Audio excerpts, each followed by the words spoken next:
ಸ್ನೇಹಿತರೆ, ದುಃಖ ನಮ್ಮ ಜೀವನದ ಒಂದು ಭಾಗ. ಎಲ್ಲರಿಗೂ ಬದುಕಿನಲ್ಲಿ ನೋವು, ಸಂಕಟ ಹಾಗೂ ನಿರಾಶೆ ಅನಿವಾರ್ಯವಾಗಿ ಬಂದಿರುತ್ತದೆ. ಗೌತಮ ಬುದ್ಧರು ಹೇಳಿದಂತೆ ದುಃಖ ಶಾಶ್ವತವಲ್ಲ, ಅದು ಬಿಟ್ಟು ಹೋಗಲು ಬಂದಿರುತ್ತದೆ. ನಾವು ಜೀವನದಲ್ಲಿ ಎದುರಿಸುವ ತೊಂದರೆಗಳು ತಾತ್ಕಾಲಿಕ.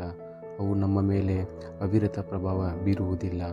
ಅವುಗಳಿಂದ ಹೊರಬರಲು ಶಕ್ತಿ ನಮ್ಮಲ್ಲಿಯೇ ಇದೆ. ಅದಕ್ಕಾಗಿ ಜೀವನದಲ್ಲಿ ದುಃಖ ಬಂದಾಗ ನಾವು ಅದನ್ನು ಎದುರಿಸಲು ಧೈರ್ಯ ಹೊಂದಬೇಕು. ಪ್ರತಿಯೊಂದು ಸಂಕಷ್ಟವೂ ಒಂದು ಪಾಠ ಕಲಿಸುತ್ತದೆ. ಪ್ರತಿಯೊಂದು ದುಃಖವೂ ನಮ್ಮನ್ನು ಮತ್ತಷ್ಟು ಬಲಿಷ್ಠ ಮಾಡುತ್ತದೆ. ನಾವು ಯಾವಾಗಲೂ ನೆನಪಿಡಬೇಕಾದ ವಿಷಯ ಏನೆಂದರೆ, ದುಃಖದ ಬಳಿಕ ಸಂತೋಷ ಬಂದೇ ಬರುತ್ತದೆ.